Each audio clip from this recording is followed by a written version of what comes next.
Hi there, my name is Dr. Nick Silvestri. I'm a professor of neurology at the University of Buffalo, Jacobs School of Medicine and Biomedical Sciences, and I'm pleased to be here with you today to talk about research highlights related to myasthenia gravis from the American Academy of Neurology meeting this past year in Denver, Colorado. I'd like to just quickly thank the sponsors for allowing us to present this information to you, and on this slide here you can see my disclosures.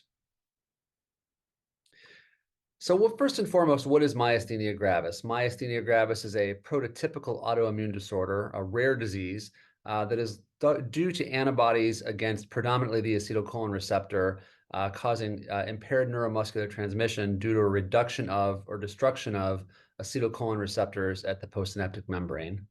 The trademark from a clinical standpoint of myasthenia gravis is fluctuating weakness that can be very intense and involves pretty much any muscle group, but has a predilection to involve the eye muscles, the bulbar muscles, as well as the limb muscles. The most common initial presentation of myasthenia gravis is either double vision or droopy eyelids, diplopia ortosis, but in many cases, the disease goes on to progress and become generalized disease, affecting pretty much any muscle of the body. There have been 5 medications approved over the course of the past several years to treat myasthenia gravis, including eculizumab, efgartigimod, ravulizumab, rozanolixizumab, and zilucoplan, and we'll talk a little bit about these medications throughout the course of the presentation today. The first section will focus on clinical trial data that came out of the AAN meeting this past year. We'll start with zilucoplan. So zilucoplan is an example of a complement inhibitor.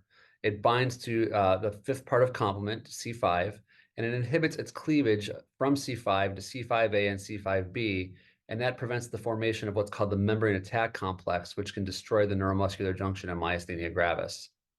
Zilucoplan was recently approved by the FDA to treat adult patients with acetylcholine receptor positive myasthenia gravis, the most common cause of MG. This was based on the results of the RAISE trial and the RAISE-XT trial, which demonstrated that zilucoplan provided good benefit in different patient and clinician-reported outcomes. At this year's AAN meeting, Dr. Howard presented the long-term safety and efficacy of zilucoplan in a poster presentation. And the aim of the study was to evaluate long-term safety and efficacy of zilucoplan up to 96 weeks in patients with acetylcholine receptor positive generalized myasthenia in an interim analysis of the RAISE-XT trial. This was the extended open label portion of the trial. In previous reports, zilucoplan showed sustained efficacy up to 60 weeks of treatment with a favorable safety profile. All patients self-administered zilucoplan 0.3 milligrams per kilogram via daily subcutaneous injection. And the primary outcome of this particular study was the incidence of treatment emergent adverse events, or TEAEs. And the key secondary outcome measures included various efficacy scores, including the MG-ADL score. In the interim analysis, zilucoplan demonstrated a favorable long-term safety profile, and efficacy was sustained through 96 weeks of the study in patients who previously received zilucoplan and demonstrated in those who also switched to placebo. Here we can see that the median exposure to zilucoplan was 1.8 years. The 95.5% of patients experienced a TEAE, but serious TEAEs occurred in only 35.5% of patients. The most common ones were worsening of COVID and worsening of myasthenia gravis. In terms of efficacy, the mean change in MG-ADL score from the double-blind study to baseline to week 96 was an improvement of 6.33 points, and from those who switched in placebo was 7.83 points. Should be noted that a clinically meaningful change in the MG-ADL score is 2 points or greater, so you certainly see that in the results of this particular trial. The next agent we'll focus in on is rozanolixizumab. Rozanolixizumab is a humanized IgG4 monoclonal antibody, and it's an FcRn inhibitor. FcRn, again, standing for fetal neonatal receptor. And so how an FcRn receptor antagonist works is it reduces IgG levels, and that includes pathogenic IgG autoantibody levels, as in the case of myasthenia gravis. This was approved last year in adult patients with acetylcholine receptor positive myasthenia gravis, and actually also for patients with anti-MuSK myasthenia gravis as well.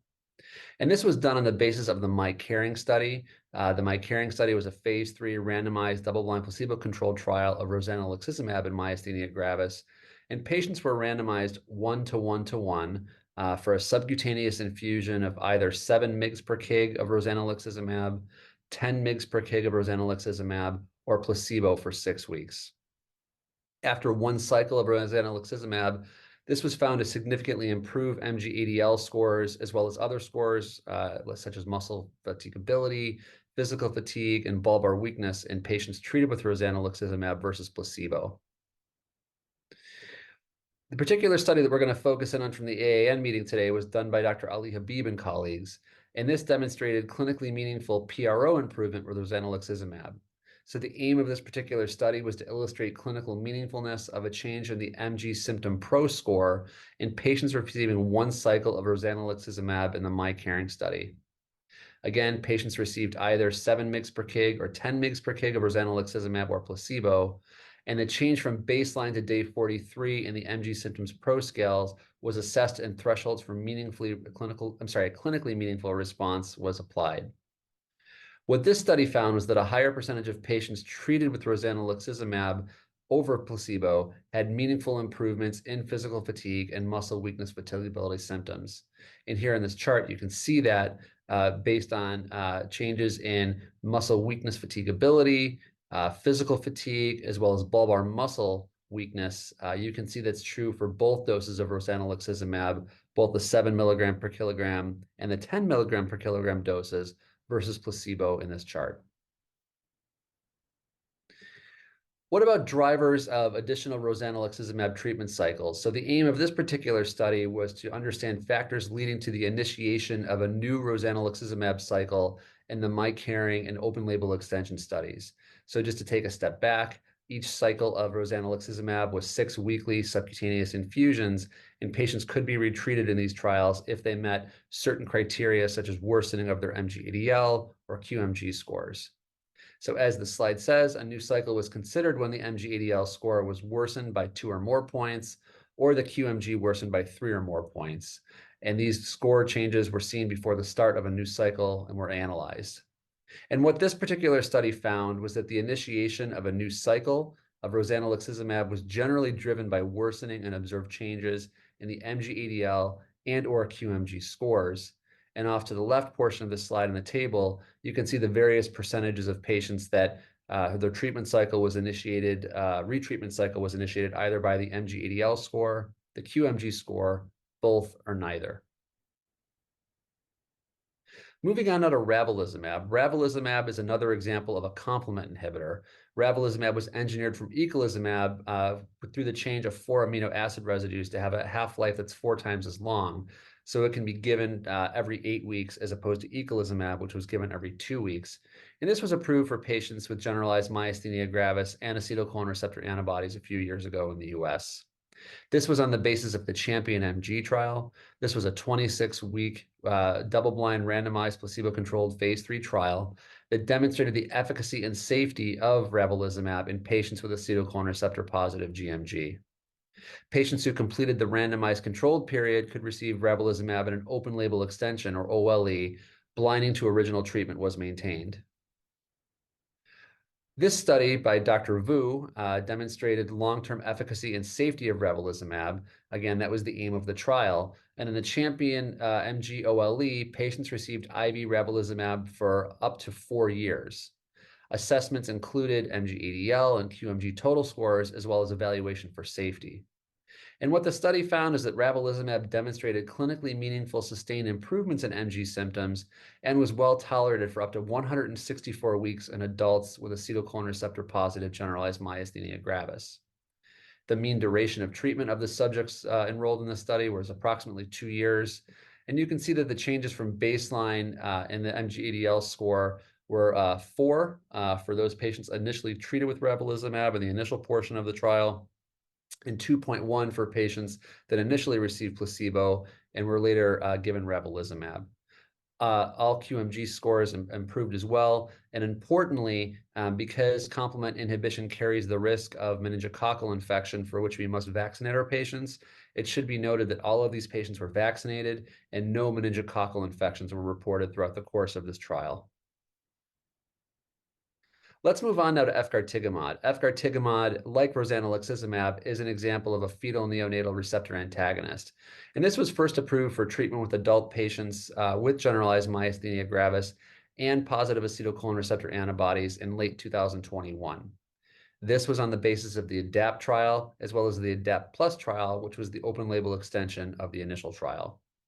In these trials, patients were given intravenous efgartigimod, and the study results found that patients treated with efgartigimod had significant improvement in their symptoms compared to placebo, again, on the basis of many of the same measures we've discussed thus far, including the MG-ADL, the QMG, et cetera. And the ADAPT showed the positive effects of efgartigimod IV over continued 2 years of treatment. That was ADAPT Plus. ADAPT-SC and ADAPT-SC Plus looked at efgartigimod in a subcutaneous form. So it's efgartigimod combined with hyaluronidase, which allows for better penetration of the medication through the subcutaneous tissue. And the ADAPT-SC trial demonstrated a non-inferior total IgG reduction compared to the intravenous formulation, resulting in similar clinical improvement in patients with GMG. Participants completing the ADAPT-SC trial were enrolled into ADAPT Plus and are eligible for ongoing treatment. Let's shift our focus now to what happens when patients are on efgartigimod for some time. One of the things we need to do in patients with myasthenia gravis is to get them on therapies that allow us to take away therapies with potential long-term side effects, such as oral corticosteroids. So the object of this particular trial, which was reported by Dr. Neelam Goyal out of Stanford, this trial was looking to see that a reduction or tapering of oral corticosteroids, which is, again, a commonly used treatment in myasthenia gravis, can alleviate the risk of many adverse events related to the long-term use of corticosteroids. And so this was a real-world utilization of oral corticosteroids amongst patients with GMG after the first 6 months following treatment with efgartigimod. And patients with GMG using oral corticosteroids who initiated efgartigimod were identified from a US database basically from 2016 to 2023, and the average daily dose of oral corticosteroids was analyzed. And what the study found was that a substantial proportion of patients experienced a reduction in oral corticosteroid usage over the first 6 months after starting efgartigimod.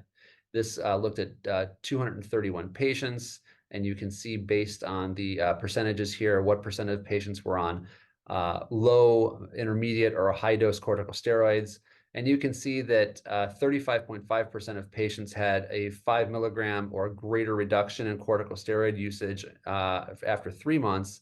And after 6 months, this went up to 42.9% of patients experiencing a 5 milligram or greater reduction in their oral corticosteroid dose.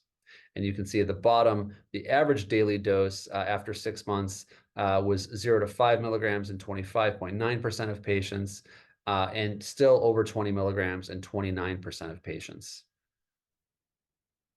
Let's move on now to eculizumab. I referenced eculizumab before when I talked about ravulizumab. Eculizumab, again, is a monoclonal antibody, which, like both the zilucoplan and ravulizumab, targets the complement protein C5, preventing its cleavage to C5a and C5b, thus preventing formation of the membrane attack complex and destruction of the neuromuscular junction. This has been approved now to treat patients with generalized myasthenia gravis with acetylcholine receptor antibodies since 2017. This is a trial that looked at the effectiveness of eculizumab treatment by time from diagnosis. So by way of background, in the CHAMPION-MG trial that looked at ravulizumab, improvements in functioning were noted to be numerically greater in patients receiving ravulizumab if their diagnosis was less than 2 years from the time of initiation of treatment versus those patients where that was true for 2 years after diagnosis. So the aim of this particular study was essentially to look at the same thing in eculizumab, to assess the MG-ADL total score changes from baseline to week 26 in patients initiated on eculizumab before or after 2 years from diagnosis. And this was a record review. And what it found was that patients treated with eculizumab less than 2 years of their GMG diagnosis demonstrated a greater clinical benefit compared to later initiation. And you can see here in the table the difference between early initiators and late initiators. There was a slight age difference. Older patients initiated a little bit later. And you can see that the baseline MG-ADL total scores were a little bit higher in the early initiators as well, but that there was still a noticeable improvement, a mean change in ADL score of 6.5 points compared with 3 points, statistically significant between early and late initiators. And the mean improvement percentage and change from baseline was 78%, therefore, in patients that were early initiators versus 50% again, statistically significant in those that were late initiators. So the bottom line is this is adding to the burgeoning body of evidence that perhaps treating myasthenia gravis earlier and more aggressively at onset will portend better outcomes in the long term. Let's shift now from clinical trial data to real-world studies. And the first one I'll look at is predictors of high healthcare costs at the time of diagnosis. And the aim of this particular study was to identify predictors of high costs amongst patients with GMG. And this was a healthcare claims database study looking at the IQVIA database from January 2017 to December 2021. And what this analysis demonstrated was the complexity of patients with GMG and the high degree of multiple comorbidities amongst this patient population. And so the idea here is by targeting amenable characteristics, we as healthcare providers can reduce clinical and economic burden of GMG. Interestingly, what this study found were the following variables tended to predict a higher healthcare cost at time of diagnosis. The highest was diagnosis by a cardiologist versus a neurologist. This one struck me as a little unusual, as I'm not as aware of many cardiologists diagnosing patients with myasthenia gravis as neurologists. Typically, when I think of the diagnosis of MG, I think of we as neurologists making it, perhaps ophthalmologists based on the high degree of ocular symptoms. But cardiologist was quite surprising to me, and I'm not sure I have a great answer for this or explanation, but it could perhaps be skewed by relatively low numbers. Index MG exacerbation. This actually makes a little bit more sense to me. So we do know from not only this study, but many others that patients that have a severe form of MG at baseline, those that present with myasthenic crisis or respiratory failure due to myasthenia, do tend to have or incur higher healthcare costs, especially over the first few years after their diagnosis. So I think this is consistent with previous literature. In terms of metastatic cancer at diagnosis, again, I don't find this too surprising. Myasthenia gravis is rare. Cancer, unfortunately, is not. But when you have the two together, obviously, both conditions can exacerbate or worsen the other, and certainly make the treatment or concomitant treatment of both somewhat more difficult. In terms of the other characteristics that were found, weakness or fatigue at diagnosis, another autoimmune disorder at diagnosis. Again, autoimmunity is very common. It's common to see one patient with one autoimmune disease have another, so that's not too surprising. That's going to also incur a higher number of therapies, which increase the costs. And the others listed here, diabetes, very common comorbidity in MG, which does tend to worsen when patients are treated with corticosteroids. Again, the next bullet there. And I already talked about the importance of inpatient admissions in those patients with more severe myasthenia gravis. This, again, is consistent with prior literature demonstrating a higher healthcare cost among those patients. Turning now to patient preferences for treatment, and I think that the backstory here is that, as I mentioned in the previous portion of this presentation, we have many new therapies to treat patients with myasthenia gravis. We've got many old therapies as well. And frankly, we've got a couple of therapies coming down the pipeline, which will probably be here pretty soon.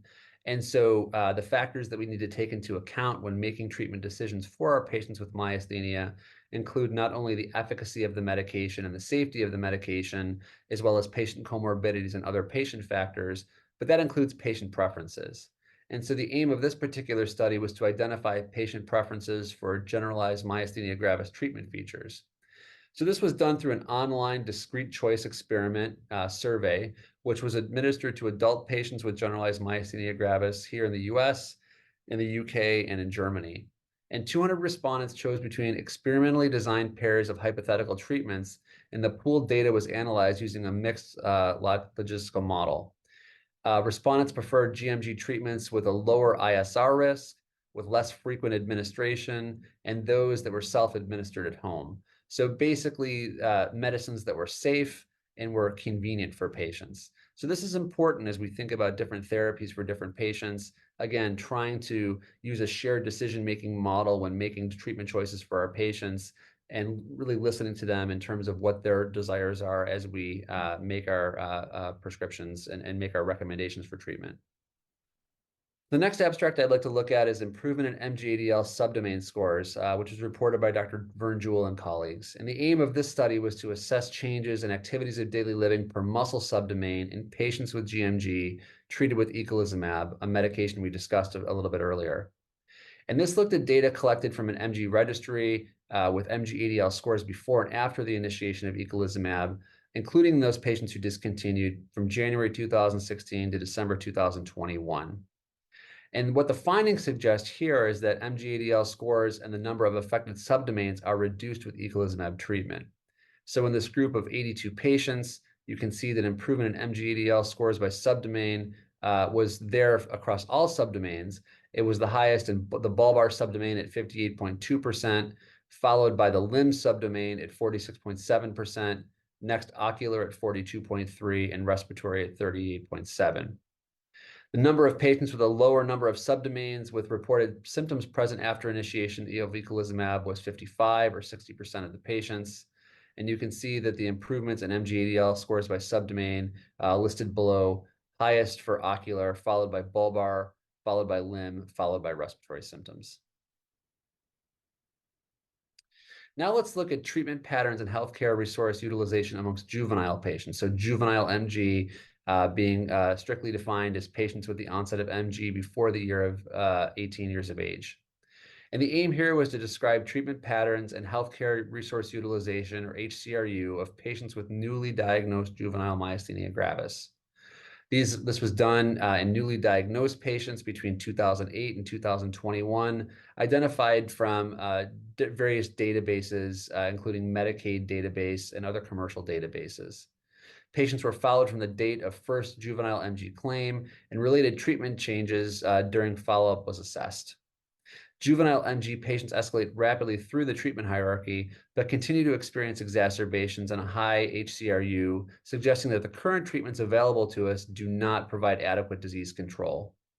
You can see in this study of 630 patients that there were 533 treated patients, and you can see what they were treated with here. First treated with acetylcholinesterase inhibitors, 375 of them. The median time from treatment to diagnosis it was 2 days. To initiation of corticosteroids was 66 days, to IVIG or plasma exchange 133 days, and to nonsteroidal immunosuppressants was 240 days. Thymectomy was the most frequent done during the maintenance IVIG and Plex and in post-pubertal onset patients. It's important to know that patients treated with maintenance IVIG and Plex had the highest rate of MG hospitalizations, perhaps reflecting the severity of their disease. An exacerbation peaked during the first NSIST treatment, again, which could be reflective of the severity of those particular patients' disease. So we've covered a lot of ground in the last little bit, having reviewed these abstracts. But just to summarize some clinical pearls from all the studies that we reviewed. First, zilucoplan demonstrated favorable long-term safety and efficacy profiles. Second, rozanolixizumab demonstrated meaningful improvements in clinically relevant PROs, and the initiation of new treatment cycles in the rozanolixizumab studies was most often driven by observed worsening changes in MG-ADL and QMG scores, again reflecting their clinical status. In terms of ravulizumab, it demonstrated sustained improvements in symptoms and was well tolerated out to 164 weeks in adult patients with acetylcholine receptor positive GMG. Efgartigimod may reduce corticosteroid usage as early as 6 months following initiation, based on the study that we reviewed. Eculizumab treatment less than 2 years after the GMG diagnosis may offer greater clinical benefit compared with later initiation after 2 years. And additionally, findings suggest that MG-ADL scores are reduced with eculizumab treatment, as is recently reviewed.